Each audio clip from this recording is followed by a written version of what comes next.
जब रावण के दूतों ने रामचंद्र का और उनकी सेना का हाल रावण से कहा, रावण घबरा कर राक्षसों से बोला, हमारे सब मंत्री बहुत शीघ्र यहाँ आवें। यह समय मंत्रणा करने का है। रावण की आज्ञा से सब मंत्री बुलाए गए। उनसे सलाह करके सबको जाने की आज्ञा देकर रावण अपने घर को चला गया।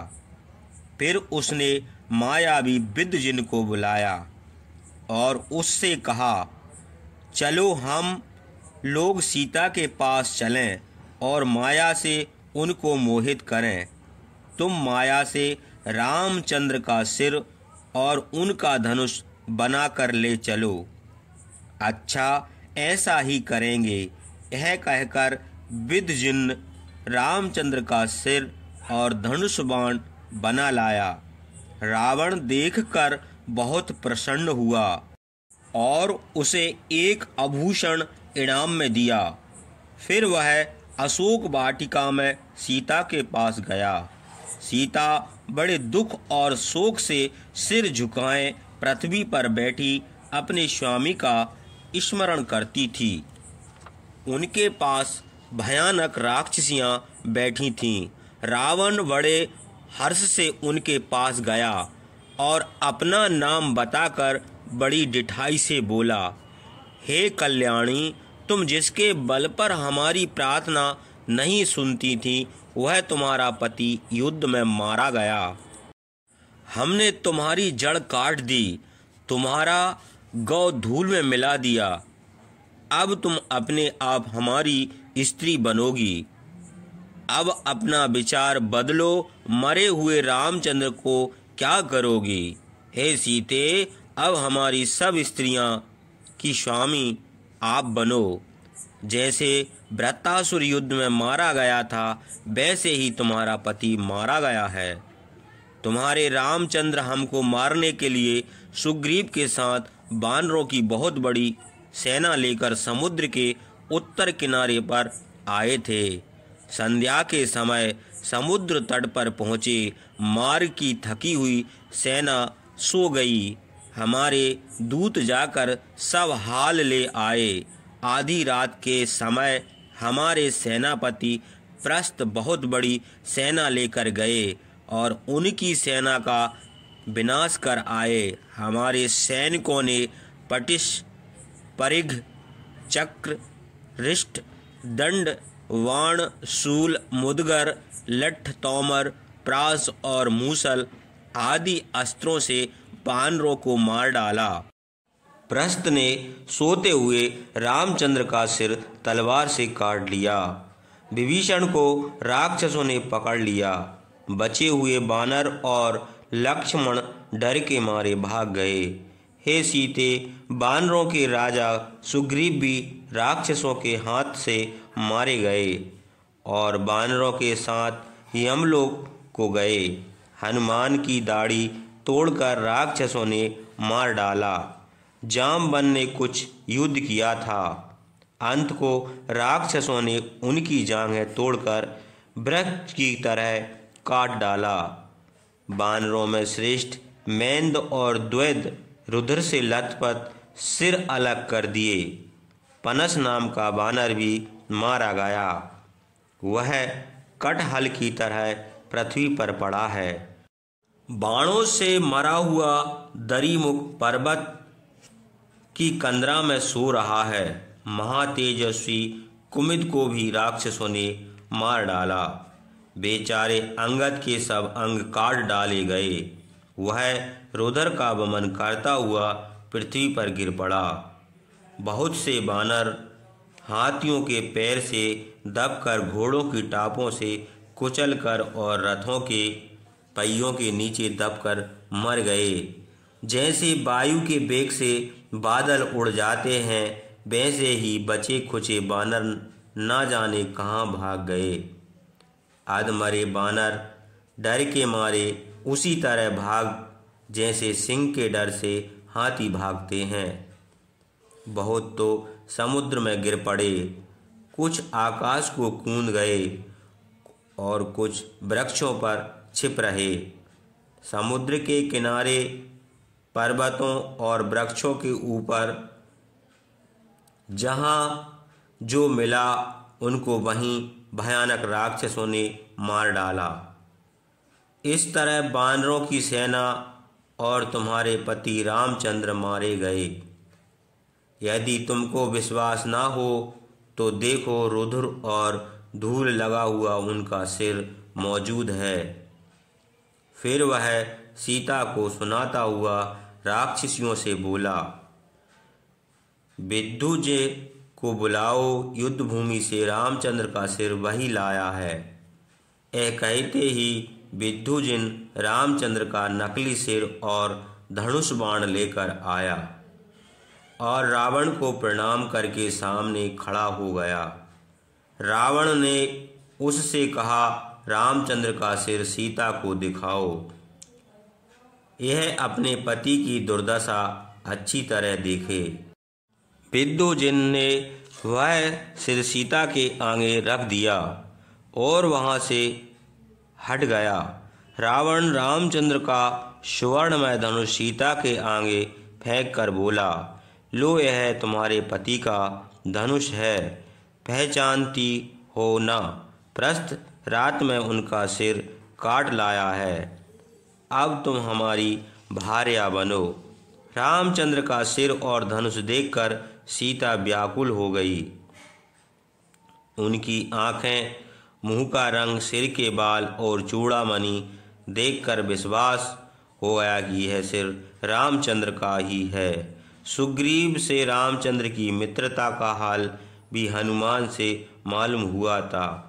ये दुखित होकर कैकई को कोसती हुई कुर्री की तरह रोने लगी। हे कैकई, अब तुम्हारा मनोरथ पूरा हुआ। रघुकुल श्रेष्ठ रामचंद्र मारे गए। तुम्हारे कर्कश स्वभाव से ही कुल का नाश हुआ। रामचंद्र ने तुम्हारा क्या अपकार किया जो उनको चीर पहनाकर घर से निकलवा दिया। दुखनी सीता कट हुए केले की तरह कांप कर पृथ्वी पर गिर पड़ी और मूर्छित हो गई। थोड़ी देर बाद जब होश आया तो वह रामचंद्र के नकली सिर को हाथ में लेकर रोने लगी। हाँ महाबाहु, मैं मर गई। आपने मुझे विधवा कर दिया।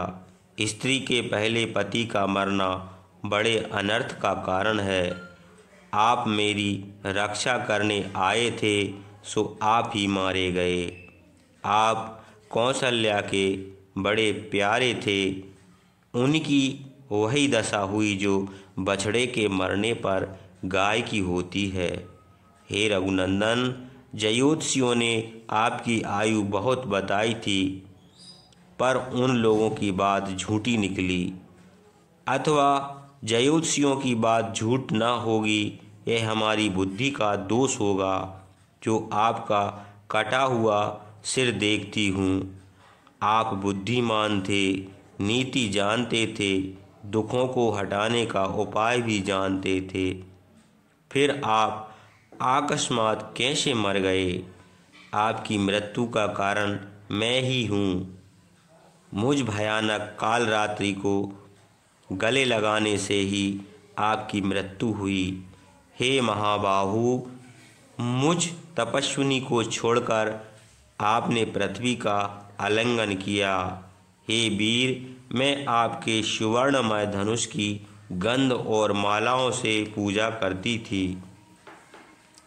हे निष्पाप, आप धर्मात्मा पिता के आज्ञा का पालन करते थे। मुझे छोड़कर विमान पर बैठकर स्वर्ग में इक्ष्वाकुवंशी राज ऋषियों अपने पितरों से जा मिले। मेरी ओर क्यों नहीं देखते? मुझसे क्यों नहीं बोलते? मैं आपकी धर्म पत्नी हूँ। आपने पाणी ग्रहण के समय मुझे अपने साथ रखने की प्रतिज्ञा थी, उसका स्मरण कीजिए और मुझ दुखनी को भी अपने साथ ले चलिए। हाँ नाथ, मुझे छोड़कर कहाँ चले गए? मैं आपकी देह में चंदन और सुगंध लगाती थी। उस देह को सियार और गिद्ध घसीटते होंगे। आपने बहुत दक्षिणा देकर अग्निष्ट आदि यज्ञ किए, किंतु आपकी देह का अग्नि संस्कार भी न हो सका। अब अकेले लक्ष्मण अयोध्या को जाएंगे। कौशल्या जब उनसे आपको पूछेगी तो वे यही उत्तर देंगे कि रात में राक्षसों ने आकर रामचंद्र, उनके मित्र सुग्रीव और वानरों की सेना को मार डाला। हे रघुनंदन, कौशल्या आपकी मृत्यु और मुझे राक्षसों के घर में सुनकर प्राण त्याग देगी। हाँ, मुझे अभागन के लिए आप समुद्र पार करके लंका में आए और यहाँ गाय के खुर में भरे हुए पानी में डूब गए। मेरे कारण आपकी मृत्यु हुई। मैंने रघुकुल का विनाश किया। मुझ अभागन के साथ आपने विवाह क्यों किया?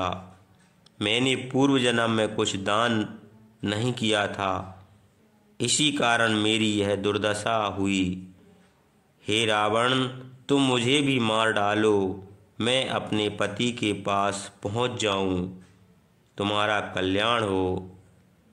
तुम मेरा सिर रामचंद्र के सिर से और मेरे अंग उनके अंग से मिला दो, मैं अपने महात्मा पति की गति पाऊं। सीता इस प्रकार रो रही थी। उसी समय एक राक्षस रावण के पास आया और हाथ जोड़कर बोला, हे आर्यपुत्र, आपकी जय हो। सेनापति प्रस्थ आए हैं, उनके साथ सब मंत्री भी हैं, आपका दर्शन करना चाहते हैं। महाराज, राज्य संबंधी कुछ आवश्यक काम है, आप उनको दर्शन दीजिए। उस राक्षस की बात सुनकर रावण अशोक वाटिका से चला गया। वहाँ मंत्रियों की सलाह से युद्ध की तैयारी करने लगा। रावण के चले जाने पर रामचंद्र का सिर और धनुष जो माया से बना था गायब हो गया। रावण अपने सेनापतियों से बोला, बहुत शीघ्र सेना तैयार करो, किंतु इसका कारण किसी को ना मालूम हो। सेनापतियों ने युद्ध के लिए सेना को तैयार करने की आज्ञा दी और रावण के पास आकर कहा, महाराज, आपकी आज्ञा का पालन किया गया। सीता को दुखित देखकर शर्मा नाम की राक्षसी उनके पास आई। शर्मा सीता के प्रिय सखी थी और उनका हित चाहती थी। वह उनको मधुर वचन से समझाने लगी। इसे रावण ने सीता की रक्षा के लिए नियुक्त